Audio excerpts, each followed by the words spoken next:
Welcome to the Ancient Paths Podcast, a journey of unlearning to learn the New Testament church, where we look at what we've learned or experienced and hold it up to the light of Scripture and stories of the New Testament and early church, then discover together how we can return to those ancient paths so the church would thrive and live again. I'm Daniel Sabo, and I'm honored to be your host. And with me today, again, I have my son, Isaiah. Isaiah, it's awesome to be with you. It was really fun doing a podcast here not too long ago. Great to have you on this one. Today, we're talking about something really kind of in a practical category, I guess, of the language that I used, based on some of the conversation we had back and forth was, what makes a culture where healthy service can, thrive, where I think, something we've talked about on the podcast, but also just at church of trying to get away from the word volunteer Yeah. and trying to lean more into we're called to serve. The Bible uses serve language. Um, but yeah, just kind of talking about not just from the perspective of, hey, it's super important for everybody in the church to serve, but how do you create a culture where that's attractive to people, or they understand, or they get the value, or they find the way for them to be a Yeah. part of that? And um, I think maybe a good place to start is, what are some of the obstacles? I mean, I know you're Yeah. leading in different areas, but you've also spent a lot of years serving in the church.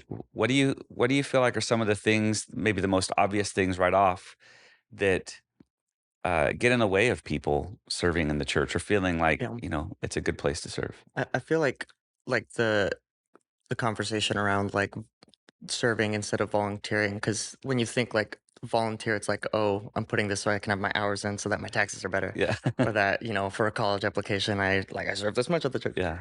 Um, but I feel like for a lot of people, when they serve, kind of their idea, and I don't think it's necessarily like entirely unbiblical, but the idea of like what's my skill set, what can I add to this, of like I'm really interested in this, so like is that a good fit for me over here, which I don't think is bad, because there's verses of like to each what you're given, like give. Yeah.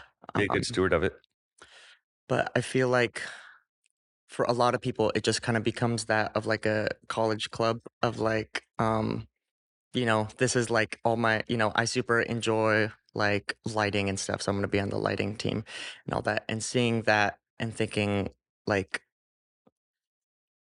Because there's kind of a distinction, right? That what's the line? Because yeah, you don't want to say to someone, who cares what you like? yeah, This is where we need you to serve. Because there's an edge to that we don't yeah, like, don't like to have in the church.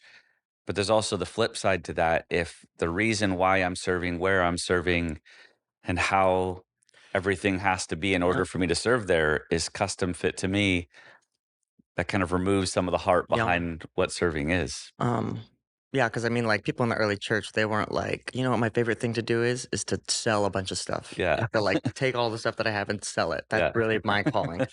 Um, Yeah. but I feel like in general, like serving in the church, I feel like honestly, the biggest blockade for people has just been the experience, like either the experience of what they've heard or experience in the past of like getting burnt out. Mm. Of like when you volunteer, basically what you're saying is like, okay, you're going to be there every week and you're just like, you're going to be the unpaid sound guy Yeah. for 16 years. Yeah. And you're going to do everything, you're going to fix everything. Yeah. Um, and that's just like, that ain't it. That's Yeah. obviously not it. Yeah. Um, that I feel like honestly, a lot of it is like if you're like thinking that about serving and you're now in a healthy church and you're like kind of scared about going into that, like going to a leader and like having them apologize on behalf of church leadership and like the spiritual aspect of it first, really dealing with that first and foremost. Yeah. I know, since, in ministry, but since we started Woodland, I feel like it's been particularly common to where people, because we've had a number of people start to come to Woodland who were not going to church anywhere. Maybe they did for a number of years. Something happened, either got hurt or burned out, was a really common thing that we've heard. And then when they came to Woodland, either through my conversation with them, someone else's, another leader's conversation with them, or even just their own realization through prayer and talking to the Lord about it, they realized that they needed to start their time at Woodland not serving anywhere, Yeah. that they needed to learn to be a part of the Mhm. church. Because I think some of that dynamic of, like the sound guy for Mhm. 16 years or whatever, that people have, the balance of what serving looks like, the balance uh, of being involved was so off Mhm. that they were at church more than most, but disconnected Yeah. from the church more than most as well, because they were so buried in where they were serving. And so you get this disparity of, um, a small group of people in many churches doing the vast majority of the work, and many of them feeling overwhelmed by what's going on. And then it creates kind of two sides to it. You have the side that's, there all week long, week after week, year after year, and then they see someone just saunter into the church on a Sunday, not knowing how much plumbing you were here fixing yesterday or whatever. Um, but then you get the other side, to those who are sauntering in, that are like, man, I've been going here 3 years. No one's ever asked me to do anything. Yeah. That This is great. yeah, there's, oh, this is great. Or, man, am I even needed Yeah. here? Where it can produce that too of, does it even matter if I come here? Because Yeah. I know it matters if they're not here, because, they're in the middle of everything. So I think part of that, like you said, sometimes having to walk with people just to say, Yeah. man, on behalf of leadership, I'm so sorry that you were treated that way. I'm so sorry that the balance Yeah. was so off. But I think even that scenario, doesn't it kind of speak to maybe some normative viewpoints or Yeah. practices in the church that are creating that Yeah, problem? because I feel like a lot of people think like to get like involved in the church, that's like volunteering or serving. Yeah. But like as much as like that is like serving in the church is a part of the Christian life, but like it is an overflow from like your purpose isn't your serving, like your call in your life. There's it's a little funky the way that some people talk about it, but like Yeah. your call in your life first and foremost is to be a son and to be a daughter Yeah. like of God. Like that is like that's your purpose in life. That's your calling. And because of that, like you're being filled and the overflow of that, like you are a slave to righteousness in that like that's your nature. And so Yeah. your nature becomes because of this overflow of what Jesus has done is to serve, not just because like, he did this great thing for me, so I guess I'll, do Yeah. this Pay him back a dumb little thing. bit. It's like, no, that's not like paying him back. That's your nature. And Yeah. there's blessing in that even. It's not like, well, I'll do that. So I guess I'll do this thing that I don't want to do for him. Yeah. Like he's specifically crafted a place for you to be involved.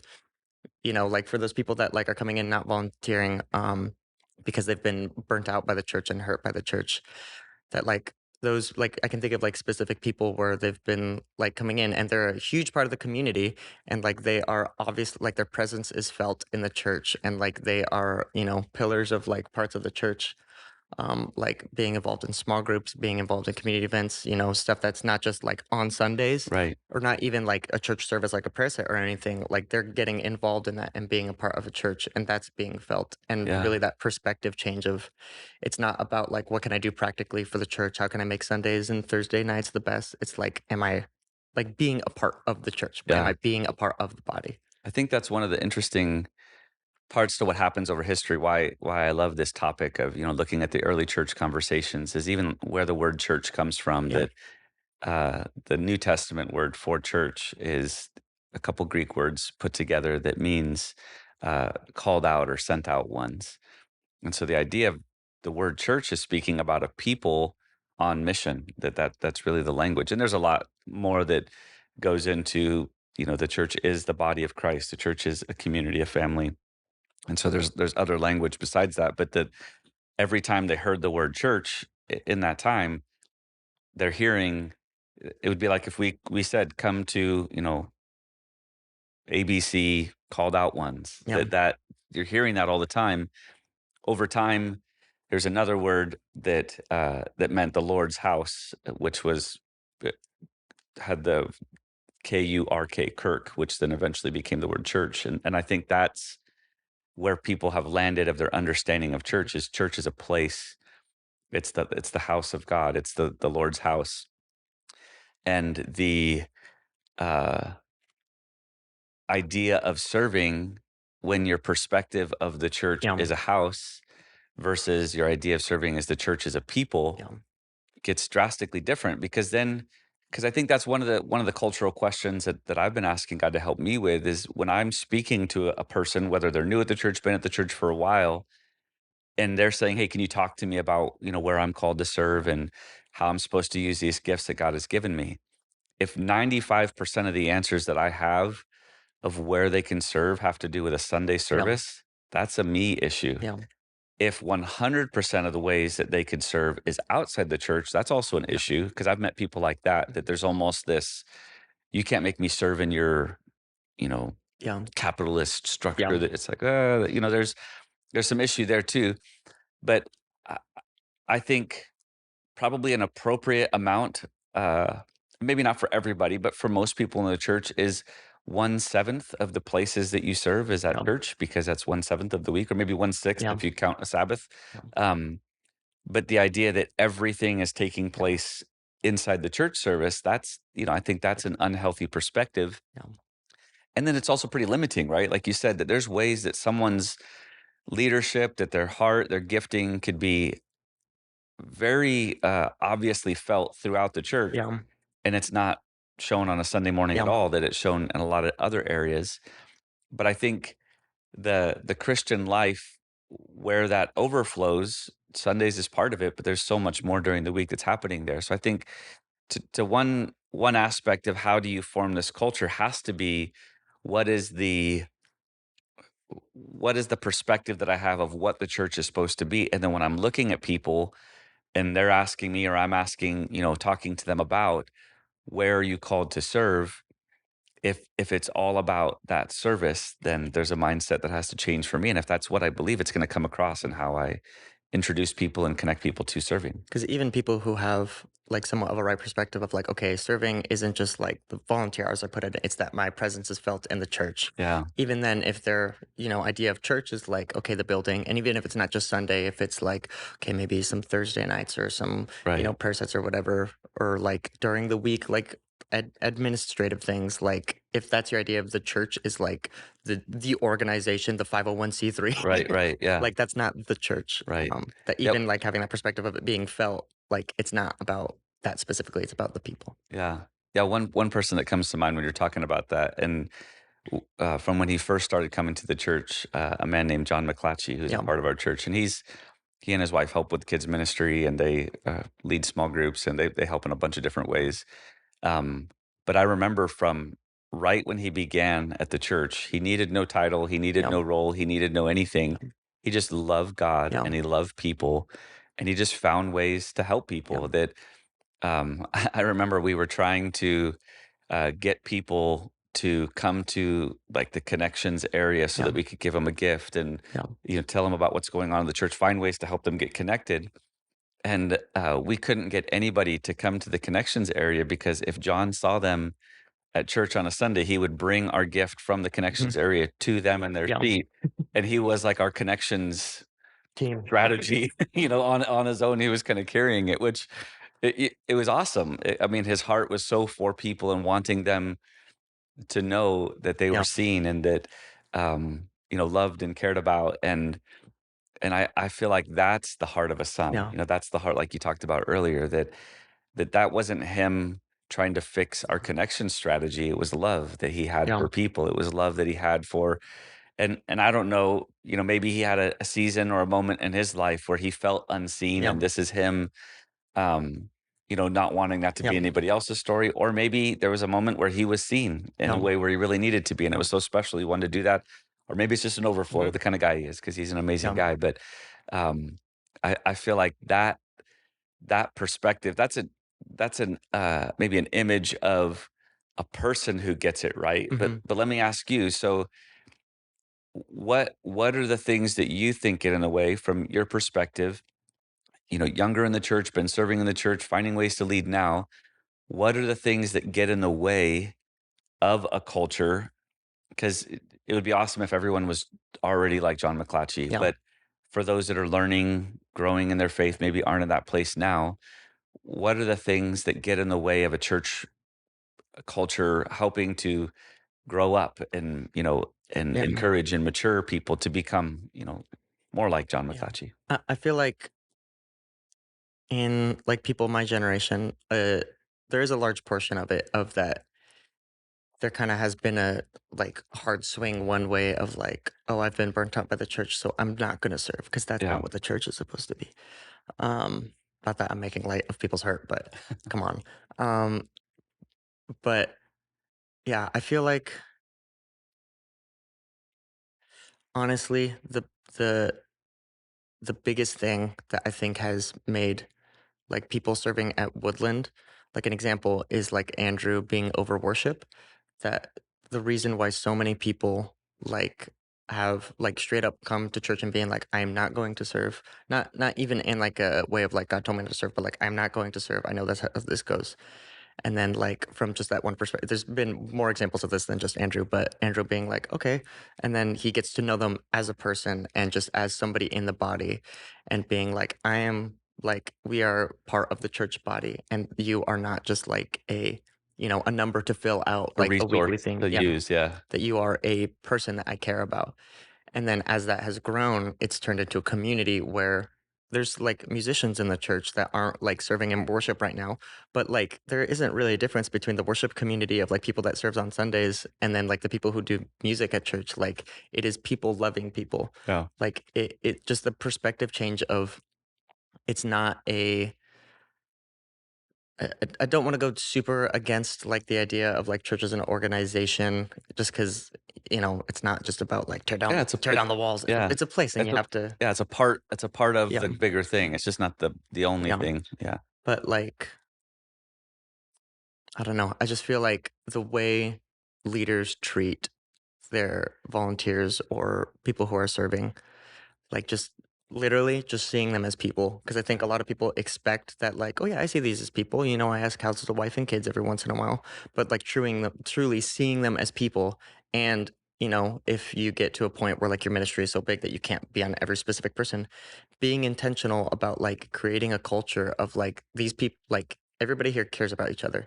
Even, like, people who, like, are nothing alike. Like, there's like people in the worship ministry that are like our church like has people who are 18 and has people who are like 50 or 60. Yeah. Like and it yeah, I just feel like the thing that makes it I don't want to say like attractive to serve because I don't want it to just be like what are the plots and plans you can do to get more people. But But shouldn't it yeah, be though? Like, it should be attractive to yeah. serve. I think not as a bait and switch, Mhm, like find ways to sweeten the yeah, pot so that you can trick people into it, but, serving is not bad.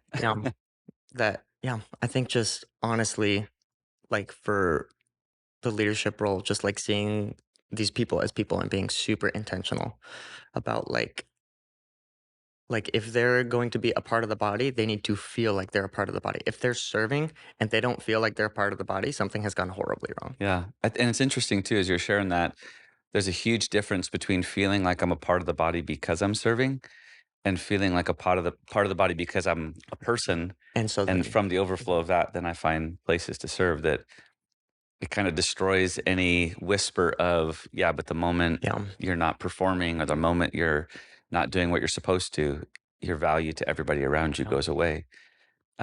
I was looking through just some of the early church writing, and some of the themes that you saw were really present in their writing and uh, in their conversations that they're having. But one of the big ones was just love shown through hospitality. That they gathered together in synagogues, in places where maybe more people could be, but so much of the early church was homes, and so a love shown with hospitality was big. They were, sharing meals together. I've talked about this I think before, but the Greek word talking about together or unity is the word for harmony. So, many different instruments playing different parts, but the same song. And so it's beautiful. It's not 100 clarinets playing a song. It's, all the different instruments, and that they celebrated the harmony, the difference, but how they fit together. I think sometimes that can be an obstacle in the church today. Because even like going to Bible college and books that I've read, they will tell you to determine who are your target audience. And so, we're looking for families between yeah, the ages of 25 and 50 with, kids mhm, that are, middle class to upper middle class. And I think from a business perspective, there's some wisdom to. I mean, if you're selling uh, like deck remodel or kitchen remodel, then yeah, you probably want to know, are we Yeah. high end doing really expensive stuff? Or are we more practical? Yeah. And then that way you don't sell yourself as something that you're not. You're not getting a customer that won't be a good fit. So I understand that thinking from a practical perspective, but when you slow down and you look at, is What it you're okay? literally Is it saying. okay to ask that question for a church? Well, of course not. Yeah. Of course you can't say that. Of course you can't say my target Yeah. audience is a people group. Yeah. Your target audience is the world. Yeah. It's your city. It's the people around you. And I think sometimes a hidden maybe value in that idea is that there's a type of people that fit here, Mhm. which I would say is an indicator that harmony isn't a Yeah. value for you, which it needs to be. But one of the other ones that really, because attached to that, I would say is like discipleship with the purpose of spiritual formation. You know that, and as we're meeting in homes, it's not just to talk about football; Yeah. it's to invest in people so that they would grow. But one of the things that you see through so many of these guys' writings is servant leadership. Yeah. Um, I feel like, to me, if you were to ask me, what's the if a young leader, leader of a church is saying, okay, Daniel, what do I do to help create a culture where people serve and they want to serve and they feel good about serving? The easiest answer of how to create that culture is, if you as the leader will serve Yeah. consistently and enjoy it, and Mhm. not pretend like you enjoy it. And it's not the, like, I'm going to serve you for a little bit. Did you see what I did there? Yeah. Now, come on, Yeah. pay me Your back. turn. Just genuinely serve people Yeah. and find joy in serving people and find, Mm. give time to it. It like, I know it's not the same thing, but I feel like the premise is similar. How do you build in your culture a church where families with kids feel wanted and loved? It's ask God for a love for Mm. families and kids. Yeah. And so if you love families and kids, when they come in, that will There's a show on your reaction to it. face. Yeah. And yeah, and your interactions with them, the kids will feel it, the parents will Yeah. feel it. When a baby cries, you don't. Yeah, yeah, yeah, you're ruining my service, instead of like, "Oh, they Yeah. made a weird noise, that's cute." Yeah. Or, we've had times where, a kid says something or Yeah. baby says something and it's Yeah. hilarious, the timing of Mm. like, "Are you guys with me?" And a baby's like, it's like, "Yeah, I got one in the room." And so the response to what's really in you. And then I would say from that point of, if you're the leader, you love serving, you find the joy. And if you're gonna encourage other people in this, you have to live it. You have to Yeah. believe it has to be real in your own life. But then from there, the people around you who are saying, I want to be Yeah. a part of leading this too, they have to do it too. Yeah. It has to be real to them too. Um, I don't know why I'm reminded of this, and so if it's off topic, forgive me a little bit. But one of the things that I've seen in the church over the years, and I'm not, speaking just about Woodland, I've seen this, my whole adult life in serving, is you meet people who have this sense of feeling like, I wish that an opportunity was given to me. I wish that there was something that I could do to really pour into, but I've never been given place to really help shape, Yeah. maybe is the language, in a ministry area, serving in a particular area. And there's a real wound and a real hurt that they feel because of that, which I understand. You want to be a part of it. You want to be uh, an important part of what God is doing. And that's not wrong. I think that's part of wanting to be a son. Like, you're a part of the family.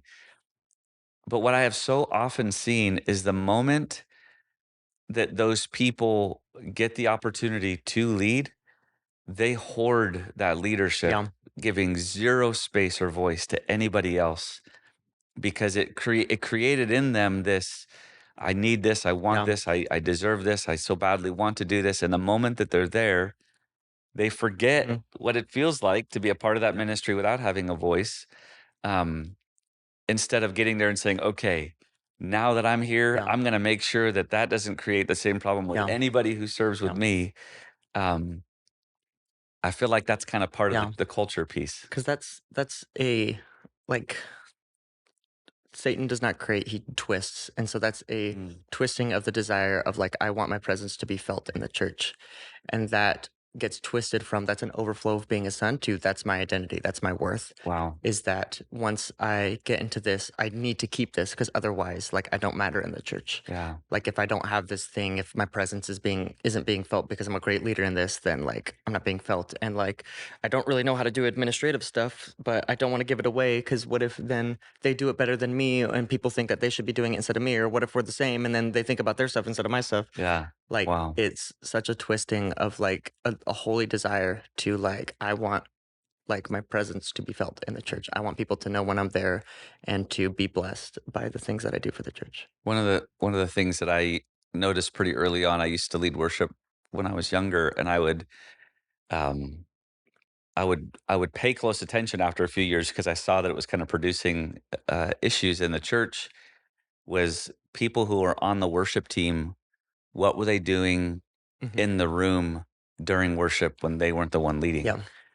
And I started to see, and again, I'm not saying it was all the time, but um, there was certainly an element of people that if they weren't on the team, they were just standing there Or or they weren't on their there. phone, or they had to use the bathroom a lot during Hmm. worship. Um, but when they're on, the stage leading worship, they're very expressive and come on, And like then after they're if like, you're I just not feel like nobody was singing, engaging. yeah, yeah, and if you're not singing, then Mhm. where's your heart? And um, I feel like in the same way that same kind of premise applies in the serving piece of if I'm asking of the church, if I'm frustrated with the church, because something I tell people, and this is true, I'm not just saying it, that I try to tell people is that, I've been serving in ministry since I was, a teenager, leading in ministry to some capacity since I was a teenager. I have never had a problem finding people to serve with me when I am when my heart's in the right place of Yeah. finding opportunities for people to serve. Yeah. I meet people all the time who say things and I don't think they even realize what they sound like. Nobody in this church wants to serve. Yeah. Nobody in this church cares about kids ministry. Yeah. Nobody in this church cares about, nobody wants to help in Hmm. whatever. And what's crazy is that enough time goes by at this church, everyone can say no one wants to do worship, like, and they make it this universal statement. Hmm. No one wants to be a part of worship. But then at this church, they got plenty of worship. No one wants to be a part of youth. Yeah. And then at this church, Yeah. no one wants to be a part of kids. Hmm. And I think one of the questions that you have to ask yourself as a leader, if no one wants to serve with you, is it possible That. that you're the Yeah. problem? It's just weird. Like, yeah. And I feel like a lot of times what happens was that is that there'll be a leader of like nobody wants to serve in kids ministry and then a mom comes up and she's like, I have all these felt boards and stuff of like, I'm really passionate about this, I homeschool my kids. They're like, oh, you homeschool your kids, you have felt boards, that's weird, you can't serve here.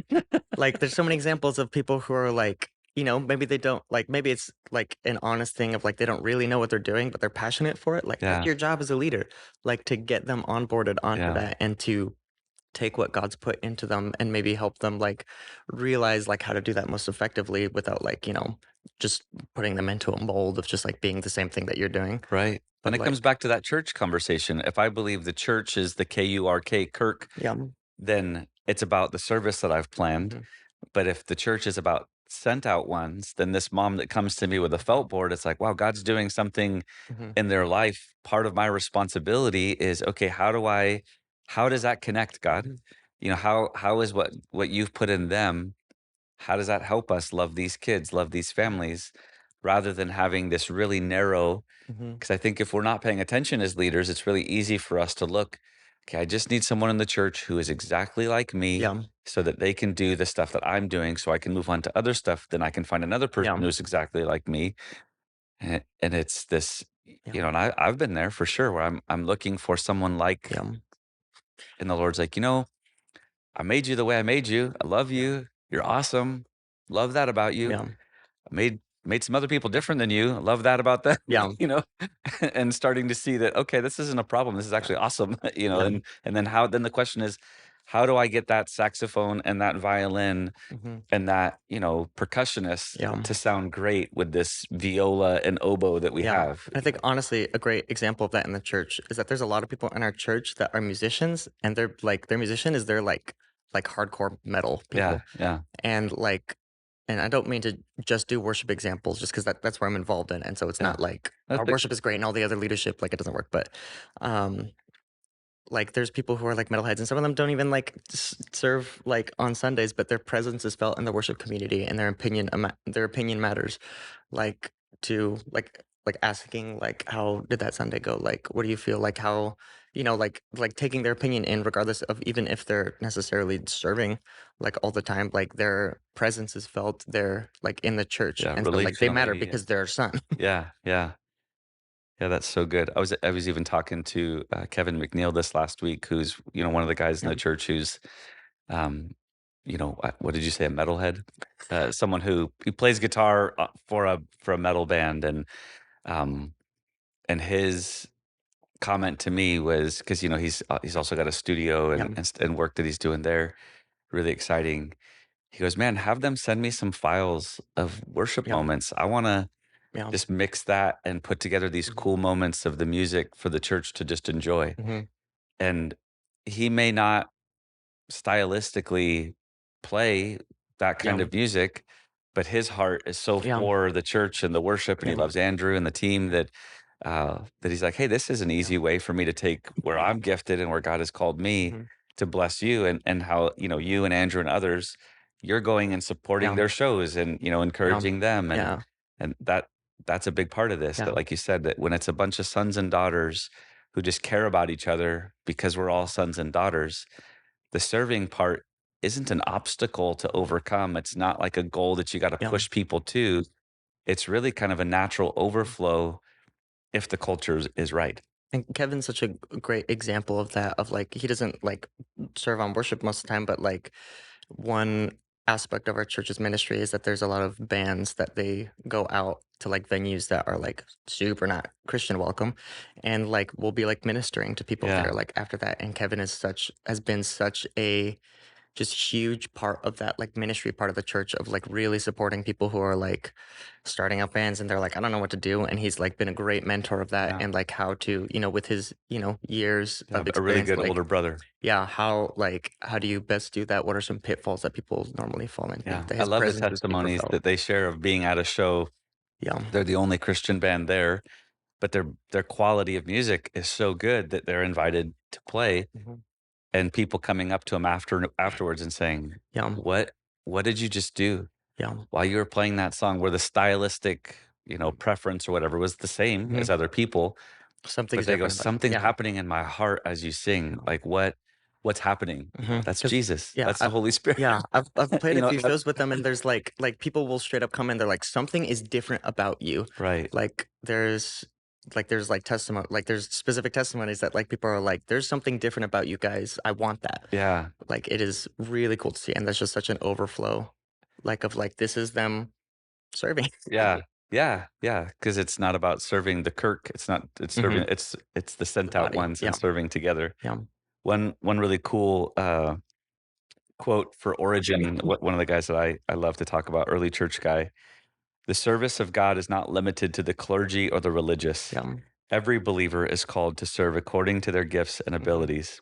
Some may serve in positions of leadership, while others may serve quietly behind the scenes. The important thing is to use whatever talents we have for the benefit Yeah. of others.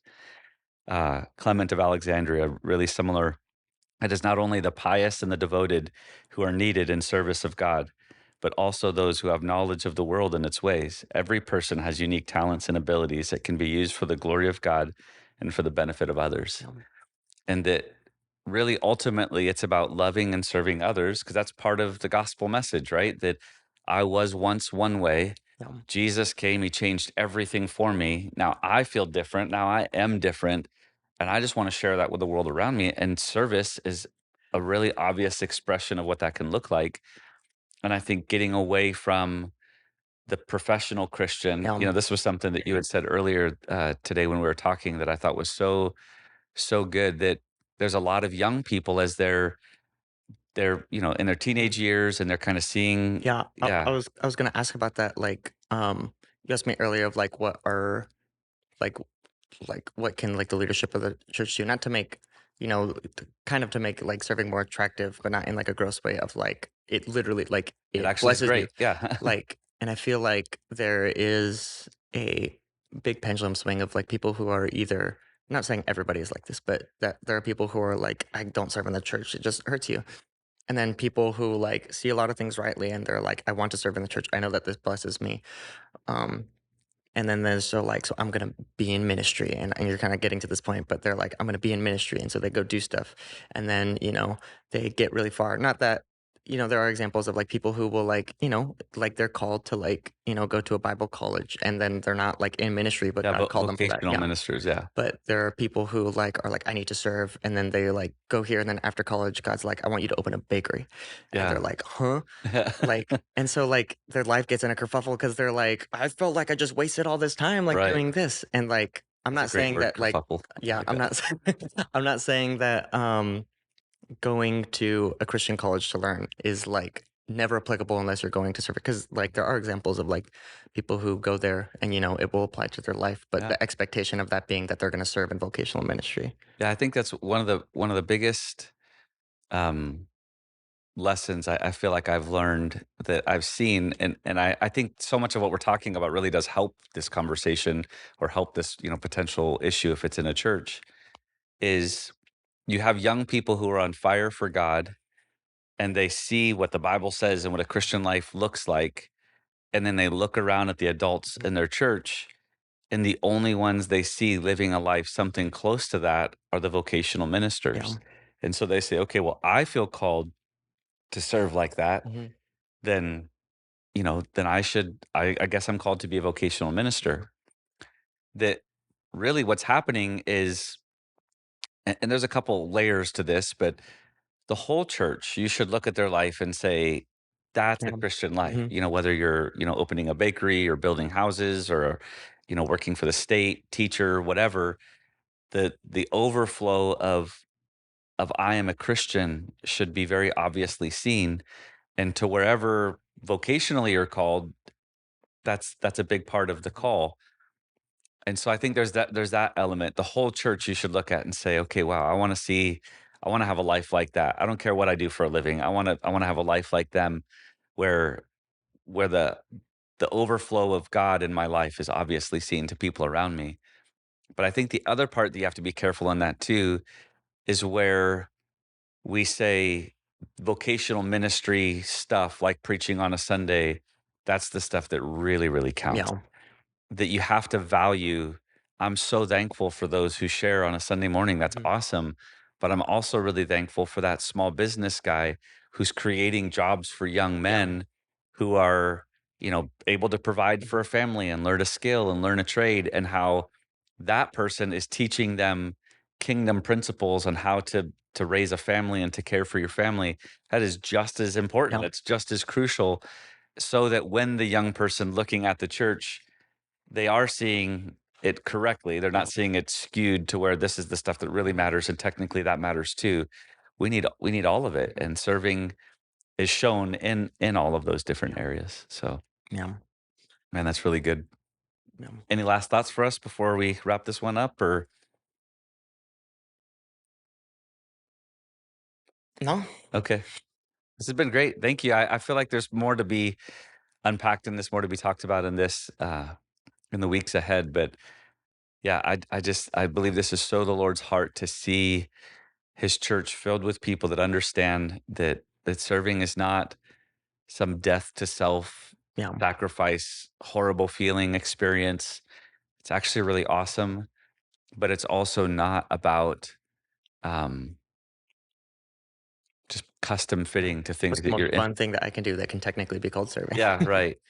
And that so much of the answer to that you can't just put on the people. You have to Mhm. put on, okay, what are Mhm. we doing as leaders to Yeah. create a place where the truth of this is Yeah. obviously seen, and then more importantly modeled, by those who are leading. So awesome. Well, thanks, man. Thanks for this conversation, and thank you for listening. Encourage you guys to, share any thoughts or feedback that you have with us.